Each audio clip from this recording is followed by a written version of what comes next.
Hello, everyone. Thanks for tuning back in once again to Queen Ahmadiyyah TV Presents True Crimes. So as you're coming in, please feel free to go ahead and subscribe to the channel if you haven't done so already. Be sure to click the notification bell and click the word all so that you're notified each time I go live on this channel.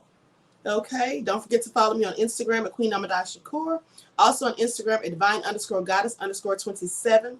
Brighton, Patreon, and melanated people at Queen Ahmadiyyah, and Twitter at dgoddess27. Okay, let's go ahead and give the video a like and a share if you could be so kind. Thank you in advance. So let's get into it, people. Another nefarious story. So a husband comes home and he makes a 911 call and he says, it's bad. It's really bad. After he finds his wife and son dead in their South Carolina home. He says, I've been gone. I just came back. And a distraught Alex Murdaugh told a 911 dispatcher he gave them this information after finding his wife Maggie and his son Paul shot to death near dog kennels on their property.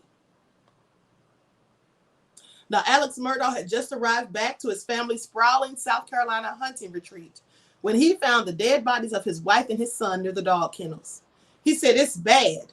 Frantic, Murdaugh called Colleton County dispatcher Angel Frazier in a recording of a 911 call that was released by the South Carolina Law Enforcement Division. Now, this was obtained by Oxygen. Now, Murdaugh placed a 6-minute call where he can be heard sobbing and pleading for help. It was approximately 10:07 p.m. on June the 7th of 2021. And this was made from the family's 17-acre hunting property after discovering his wife, Maggie Murdaugh, age 52, and his son, Paul Murdaugh, age 22, both dead. So the dispatcher asked, are they breathing? To which Alex replies, no, ma'am. Now, he said this before confirming both his wife and son had been killed. Are they in a vehicle? The dispatcher asked. No, ma'am. They're out on the ground at my kennels, he replies. Now, Murdaugh can be heard crying as the dispatcher continues to ask him questions about the scene that he has stumbled upon. And this was last month. Now, she says, do you see anyone in the area? No, ma'am. Frazier continued to get further details about his location before asking, did you hear anything or did you come home and find them? No, ma'am. I've been gone. I just came back, said a visibly upset Murdaugh. Was anyone else supposed to be at your house? The dispatcher asked. No, ma'am. Now, this is what he says before asking her to please hurry. As the call continued, Murdaugh confirmed that both his wife and son were not moving and said that he did not find anything out of place when he returned to the property that night. Now, the Colleton County coroner later confirmed that Paul and Maggie both died from multiple gunshot wounds sometime around 9 p.m. and 9:30 that night, not long before Alex returned home and discovered the bodies, according to WJCL reports. Now, as the call concludes, Frazier asked him to turn on the flashers on his vehicle so that emergency responders could more easily find the location, and urged him not to touch the bodies as to try to preserve any possible evidence that was at the scene. He says, I already touched them, trying to see if they were breathing. And of course he would. I mean, you would try to see if you could revive them, check their pulse and their vitals, right? Now, Murdaugh ended the call by telling her that he needed to place some other phone calls. I need to call some of my family, he said, before assuring her that he would answer his phone if dispatchers needed to call back. It's been more than a month since Alex Murdaugh made the grisly discovery, and investigators continue to search for answers about who shot the mother and son to death, despite a $100,000 reward being offered by the Murdaugh family for information in the case. Now, at the time of his death, Paul had been waiting on a trial for a charge of boating under the influence in connection with a February 2019 crash that killed 19-year-old Mallory Beach. This was reported by the Associated Press.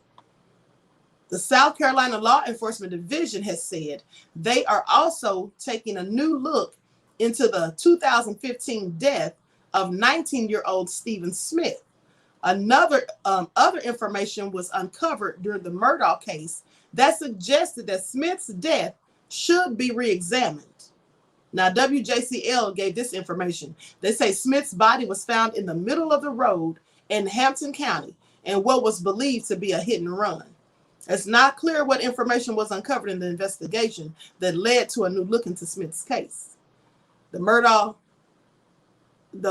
family has a lengthy legal legacy in South Carolina's community.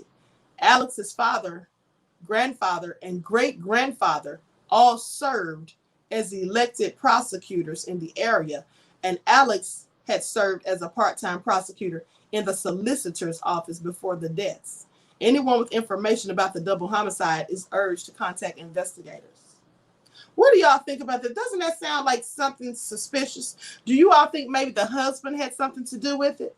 Because I find it interesting that somebody showed up and killed him right as he was gone, right? Lee Hart says it's all bizarre. Yes, Fight for Black says it's possibly a hit or some get back, Queen. Absolutely. That's what I'm thinking. Because they all worked. They have a history of working with the prosecutor's office. Not only Alex, but his father and grandfather. And Alex was working there as like part-time, right? So I'm going to follow up on this story. Because like I said, this was just reported a few days ago, July the 23rd. Actually, yesterday. This story was reported yesterday. So this will be interesting to find out exactly what happened. But it all sounds very suspicious. Okay? Very suspicious. So I have another story coming up at 10 after. So let me just talk about this one. Hold on. The nefariousness of it all, people.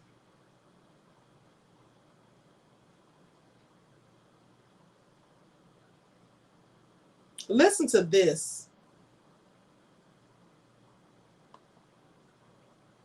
Listen to this, people. Everyone, please get those likes up.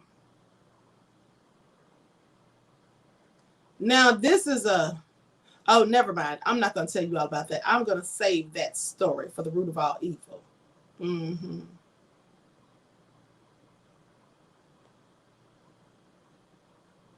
Hold on, people. Hold on.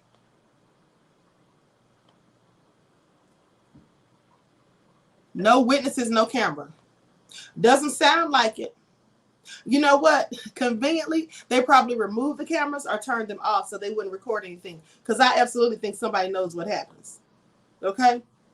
I think somebody absolutely knows what happened.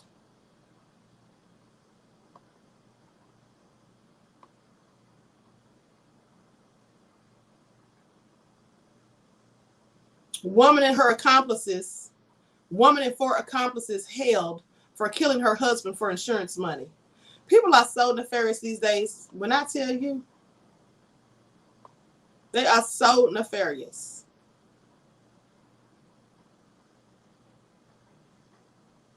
Hold on, people. I'm not telling y'all any of these about insurance money because those are all going to go on. Yes, save that story. I'm not telling you all any of these stories about these insurance scams, honey, where people killing people for insurance money because guess what? These are all going on the root of all evil. Okay? But listen to this now. Listen to this. This is the low down and dirty. Pennsylvania man kills his wife over cheating, according to cops. And you know what the ironic thing is, honey? He was probably cheating way before she was, and he's still living to tell it. You see, here's the thing, ladies. Pay attention. Some of these nefarious men, some of them are right in this chat. But seriously, some of these men go out here and cheat and lie and do everything they can, all manner of nefariousness. And then when they get caught, the women forgive them. But when they catch the woman doing the same thing they've been doing all along, oh, now they want to kill somebody. Pay attention. This is what the devils do. A Pennsylvania man turned himself into the police on Monday and confessed to killing his wife, saying that she cheated on him, according to a criminal complaint.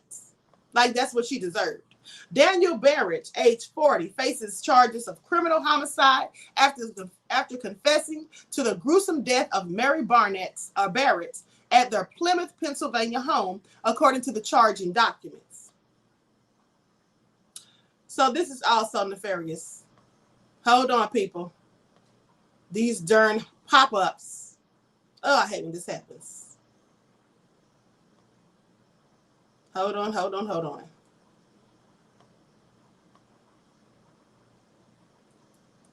I'm going to have to find it somewhere else because these pop-ups are just all over the place.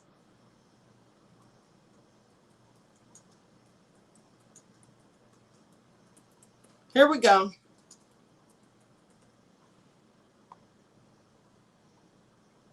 Okay, here it is. So as I was saying, now the police say Daniel Barrett, age 40 of Plymouth, confessed to killing his wife at their home on Gaylord Avenue in Plymouth, according to reports. Now, court papers indicate that Barrett went to the Plymouth police station around 5 p.m. that Monday and confessed that he had killed his wife, Mary Barrett. Barrett told the police it started with an argument where he accused his wife of cheating on him. After she admitted to spending time with another man, Barrett said he punched her in the face and knocked her to the ground near the fireplace in the home. After Barrett's confession, police went to the home where a blood trail led them to the woman's body in the basement.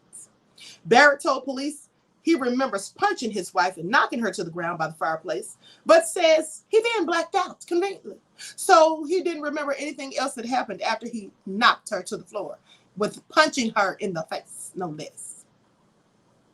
He said he blacked out. And when he came to, he said he was holding fireplace tongs over his head and was beating her with them. Oh, my Lord. These stories are so ridiculous. First of all, now here's the thing. You passed out, you blacked out, and you woke up and came to, and you're holding fireplace tongs over your head beating somebody? Say what? How did you ever get it in your hand? And how were you standing there beating someone while you at the same time knocked out and you just came to? Oh, these people are so crazy. This story sounds about as crazy as that man who said that he woke up on the beach with no shoes on, sand over his feet, came home and found his wife dead, and said that he dreamt that he killed her. But he thought it was just a whole dream. Didn't know he really did. So he killed her in his sleep. That's what he basically was trying to say. He was sleepwalking. So talk about waking up with violence to a whole nother level, people. Joe 32 said low vibration. Absolutely. You think? All these people are so nefarious. But let me continue, honey. Now, after Barrett's confession, police went to the home where there was a blood trail that led them to the woman's body in the basement. He said that he woke up after he punched her, found himself standing there with a whole fireplace tongue over his head, beating her with it. Now, Barrett said he continued to beat her with them before getting a knife. What? Someone said sleep killing. Susan said, what we look like. Fools, according to him, I guess. But listen, because clearly it gets worse. Now, as if it wasn't enough that he passed out, woke up to himself beating her, he says that he continued to beat her. He didn't stop. Once he realized what he was doing, he kept it going. No need to stop now, he says. And continued to beat her with them, the fireplace tongs, that is. And then he went and got a knife and commenced to stabbing her in the back before dragging her into the basement. Barrett is held without bail on a criminal homicide charge at the Luzerne County Correctional Facility. Mary Barrett was reportedly found with a hole in her skull, according to WOLF TV reports. Daniel said when he came to, he went to splash water on his face and heard a noise come from Mary Barrett. He then allegedly dragged her down the stairs and into the basement and left her there. He told the police that they did get into an argument on January the 9th.